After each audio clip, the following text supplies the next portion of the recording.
Bonjour, dans cette vidéo nous allons parler de RPA, définir la notion, avant de faire la démonstration d'un robot en pleine exécution dans le studio de UiPath. Alors RPA c'est l'acronyme de Robotic Process Automation pour automatisation intelligente des processus, considéré comme faisant partie du BPA pour Business Process Automation. C'est donc une technologie d'automatisation qui utilise des robots pour réaliser des tâches structurées et répétitives. Alors quand on parle de robots, bien sûr, ce ne sont pas de vrais robots physiques, mais plutôt des programmes informatiques auxquels on va confier un assistant digital pour réaliser des tâches structurées, répétitives, chronophages et qui sont normalement irritantes et réalisées par des collaborateurs. Il existe différentes méthodes puisque les robots peuvent être plus ou moins autonomes. On retrouve tout d'abord le RPA assisté ou Attended Robot. Ce robot est partiellement automatisé et agit comme un assistant virtuel pour faciliter l'exécution de certaines tâches. Il est le plus souvent utilisé pour réaliser des tâches de front office qui nécessitent une interaction homme-système en temps réel. On a ensuite le RPA non assisté ou Unattended Automation qui lui est utilisé pour le travail de back-office. Puis on retrouve le RPA autonome, généralement déployé sur des machines virtuelles dans le cloud. Les serveurs sur lesquels les robots vont être installés seront alors en mesure de s'adapter automatiquement en fonction de la charge de travail du robot. Enfin, on parle actuellement de RPA cognitif, où s'ajoute une dimension d'intelligence artificielle. Ainsi, RPA plus IA va donner IPA pour Intelligent Process Automation. Il permet de faire de l'analyse prédictive en traitant des données non structurées.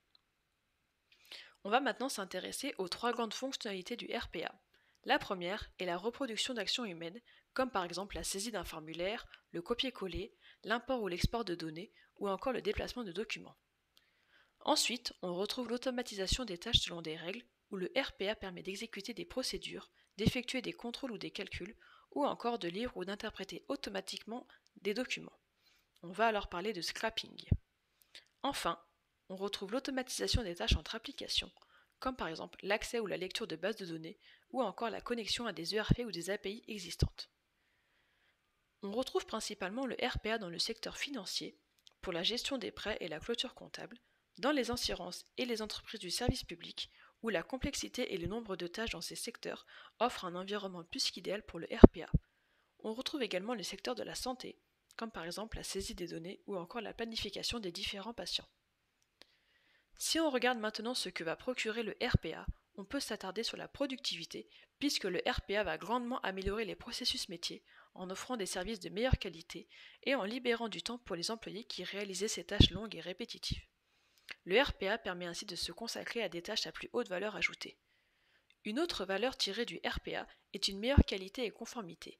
En effet, les robots ne vont pas s'écarter des différentes étapes à suivre lors de l'exécution d'une tâche, et on va ainsi éviter les erreurs humaines comme par exemple les erreurs de saisie. L'idée reste toujours de réduire les coûts en offrant une disponibilité et une productivité très accrues.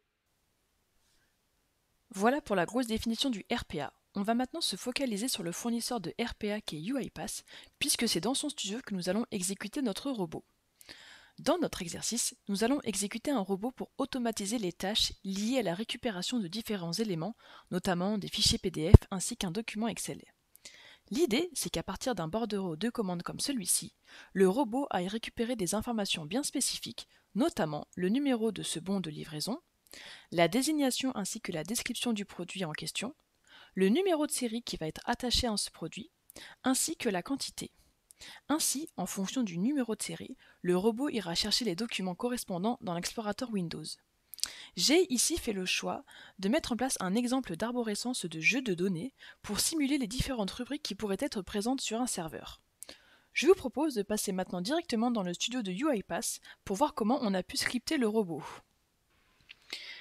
Tout d'abord, nous avons fait le choix d'utiliser des sélecteurs pour pouvoir récupérer les différents éléments spécifiques au bon de livraison.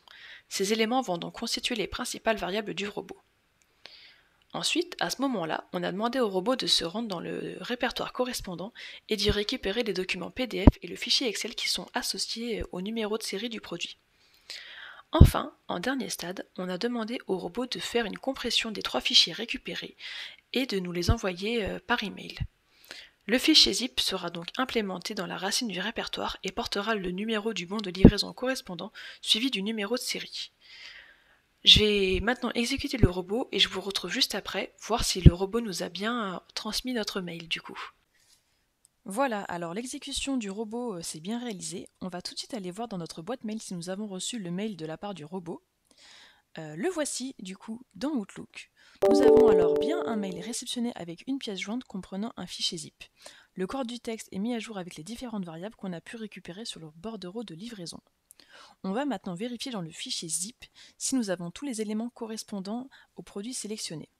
Et on va ainsi pouvoir faire la comparaison avec le bordereau de livraison qu'on avait depuis le départ. Du coup, nous avons bien un fichier zip qui a pour nom le numéro du bord de livraison correspondant, suivi du numéro de série 2117CW auquel est associé un fichier Excel qui porte le même nom. Et nous avons également deux documents PDF en référence à la description du produit en question. Tout à l'heure, je vous parlais de la racine du répertoire. On va maintenant du coup vérifier dans notre explorateur Windows si le robot y a pu y déposer le fichier zip ainsi que le corps du texte du mail. Hop, normalement il est ici. Nous retrouvons donc bien notre fichier zip ainsi que le texte du mail qui a été généré automatiquement par le robot avec les différentes variables qui ont été récupérées précédemment. Voilà, du coup je vous remercie d'avoir regardé cette vidéo et je vous conseille de vous abonner à notre chaîne afin de suivre toutes nos actualités et de ne rien louper de nos événements. Merci, à bientôt!